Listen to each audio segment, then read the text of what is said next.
Hi friends, welcome to our channel haunted hours. ఈ వారం horror story మొదలు పెడదామా? వేదపల్లి అనే ఒక చిన్న గ్రామంలో శివయ్య ఇంకా కమలమ్మ అనే దంపతులు ఉండేవారు. వాళ్ళది వ్యవసాయం చేసే కుటుంబం. చాలా కష్టపడి పని చేసుకుంటూ జీవనం సాగించేవారు. వాళ్ళ ఇద్దరికి 3 పిల్లలు. పెద్ద అబ్బాయి మనో చాలా ఆకతాయి పిల్లాడు. అయినప్పటికీ వాళ్ళ అమ్మా నాన్న కష్టం తెలిసి బాగా చదువుకునేవాడు. అన్ని విషయాలలో చాలా చురుకుగా ఉండేవాడు. మనోకి చెల్లి ఇంకా తమ్ముడు ఉన్నారు. వాళ్ళని కూడా చాలా జాగ్రత్తగా చూసుకునేవాడు. వాళ్ళ ఊరిలోనే చిన్న స్కూల్కి వెళ్తూ ఉండేవారు. అలా మనోకి 10 సంవత్సరాలు వస్తాయి.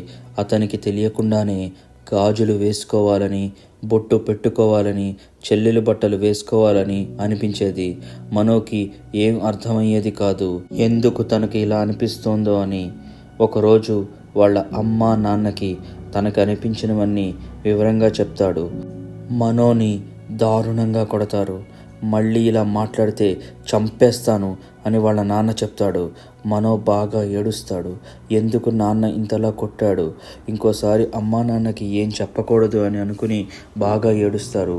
రోజులు గడిచే కొద్దీ మనోకి ఆడవారిలా వస్త్రధారణ చేసుకోవాలనే ఆశ బాగా ఎక్కువవుతుంది.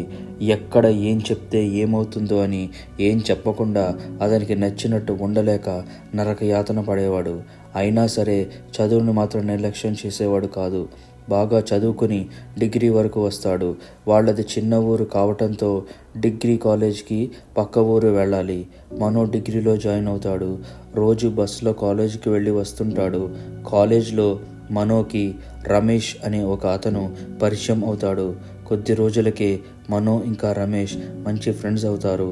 రమేష్ మనోతో అన్నీ షేర్ చేసుకుంటాడు. మనో కూడా రమేష్ని చాలా నమ్ముతాడు. కానీ తన పర్సనల్ విషయం చెప్పలేకపోతాడు. వాళ్ళ ఇద్దరూ బాగా చదువుకుంటూ ఫైనల్ ఇయర్కి వస్తారు. మాటలలో రమేష్ మనోని అంటాడు, రే మనో, అప్పుడే 2 ఇయర్స్ అయిపోయారా? ఈ ఇయర్తో డిగ్రీ అయిపోతుంది. పట్నం వెళ్ళి ఏమైనా జాబ్ తెచ్చుకోవాలిరా. మా అక్క పెళ్ళికి చేసిన అప్పు తీర్చాలి అని అతని కష్టాలు చెప్పుకుంటాడు.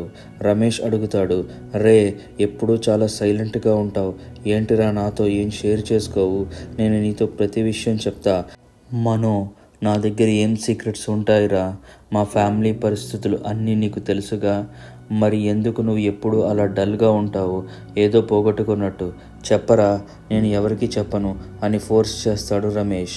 మనో చాలా బాధపడుతూ అతని ఫీలింగ్స్ అన్నీ రమేష్తో షేర్ చేసుకుంటాడు. చిన్నప్పుడు వాళ్ళ అమ్మా నాన్న తనకు కొట్టింది అన్నీ చెప్పి చాలా బాధగా ఉందిరా. నేను నా ఫీలింగ్స్ ఎవరికి చెప్పలేకపోతున్నాను. నా పరిస్థితి ఎవరికి అర్థం కావట్లేదు. నాకు అసలు ఇలా ఉండటమే ఇష్టం లేదు. చాలా బలవంతంగా ఇలా ఉండాల్సి వస్తుంది. రోజు నరకం అనుభవిస్తున్నా. నాకే ఎందుకు ఇలా అనిపిస్తోందో అర్థం కావట్లేదు అసలు. ఇదేం లేకముందు చిన్నప్పుడు చాలా యాక్టివ్గా ఉండేవాడినిరా. నా మనసులోని భావాలన్నీ చెప్పలేక సైలెంట్గా అయిపోయాను అని ఏడుస్తాడు మనో. ఎంతగానో రమేష్ని నమ్మి ఈ విషయాలన్నీ చెప్తాడు మనో. కానీ రమేష్ మాత్రం ఈ విషయం అంతా క్లాస్లో ఉన్న అందరికీ చెప్తాడు. ఇలా క్లాస్లో అందరూ మనోని తేడాగా చూడటం మొదలు పెడతారు. వల్గర్ కమెంట్స్ చేయటం చేస్తారు. అలా 1 మంత్లో కాలేజ్ అంతా మనో గురించి తెలిసిపోయి అందరూ ఏడిపిస్తూ ఉండేవారు. మనో చాలా బాధపడేవాడు. కాలేజ్ ప్రిన్సిపల్కి విషయం తెలిసి మనోని ఇంకా కాలేజ్ మానేమని చెప్తాడు. ఎంతో దిగాలుగా ఇంటికి వస్తాడు మనో లోపలికి వెళ్ళేలోపే వాళ్ళ నాన్న, ఏంటిరా ఇదంతా, అసలు ఏమంటున్నారు అందరూ అని నిలదీస్తాడు. మనో ఇలా అడుగుతాడు, మీకు ఎలా తెలిసింది నాన్న? మా బంధువుల అమ్మాయి ఫస్ట్ ఇయర్ మీ కాలేజ్లోనే చదువుతోంది. అవన్నీ కాదు, అసలు ఏంటి, వాళ్ళు అందరూ చెప్పింది నిజమేనా? అవును నాన్న అని ఏడుస్తాడు మనో. నువ్వు ఇంకా ఇంట్లో ఉండొద్దు అని మెడ పట్టుకుని బయటికి గెంటేస్తాడు. ఏం అనలేక మౌనంగా ఉండిపోతుంది కమలమ్మ. మనో అలా పట్నం వెళ్ళి ఏమైనా ఉద్యోగం తెచ్చుకుంటే మళ్ళీ నాన్నే రాణిస్తాడు అని అనుకుంటాడు. పట్నం వెళ్తాడు. మనో డిగ్రీ కంప్లీట్ చేయనందువలన ఎక్కడో జాబ్ కూడా రాదు.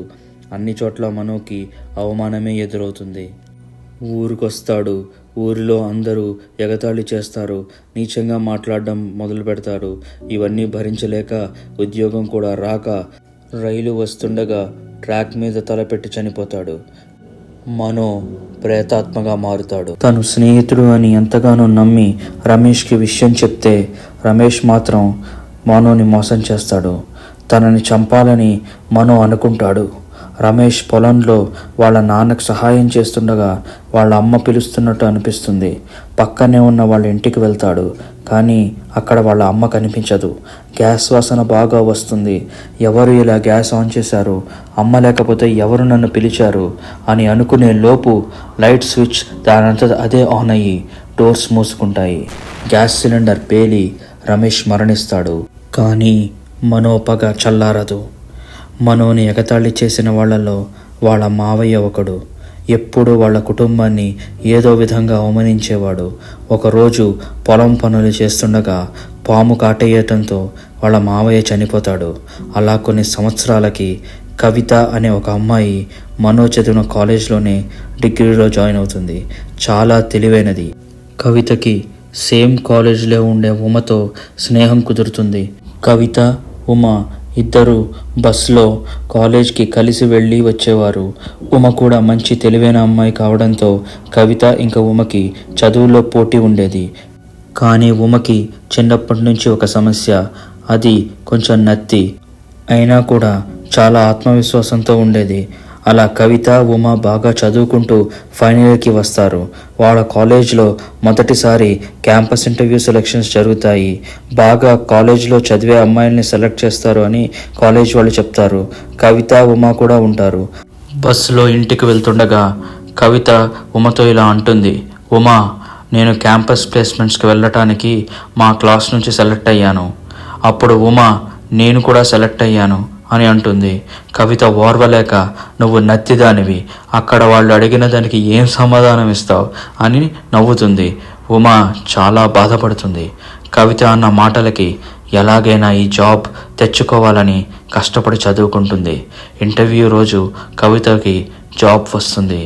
కానీ మాటలు బాగా తడపడంతో ఉమ ఏం చెప్పలేక జాబ్ తెచ్చుకోలేదు. దాంతో చాలా బాధపడుతుంది. పుండు మీద కారం చల్లినట్టు కవిత చాలా చులకనగా మాట్లాడుతుంది. హేళనగా నవ్వుతుంది. ఉమ ఎంతగానో బాధపడుతుంది.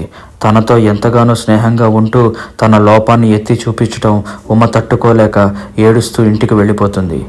కవిత అందరితోనూ మాట్లాడుతూ ఉంటుంది. ఈలోగా సాయంత్రం 5 అవుతుంది. బాగా మబ్బులు వేసి వాతావరణం చీకటిగా మారిపోతుంది.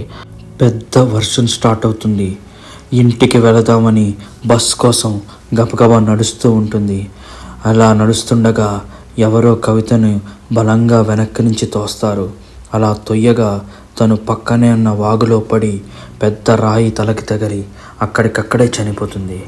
తోసినది ఎవరో కాదు, మనో. చనిపోయిన కవిత మనో చెల్లెలు. ఇలా అవతలి వాళ్లలోని లోపాలను ఎత్తి చూపించి అవహేళన చేసి అవమానించి వాళ్ళని ఎంతో మనోవేదనకు గురి చేసిన వాళ్ళని ఈ మనోవేదన వదలదు. మా కంటెంట్ మీకు నచ్చినట్టయితే please like, share and subscribe to our channel. Notifications కోసం బెల్ ఐకాన్ని ప్రెస్ చేయడం మర్చిపోకండి. Thank you.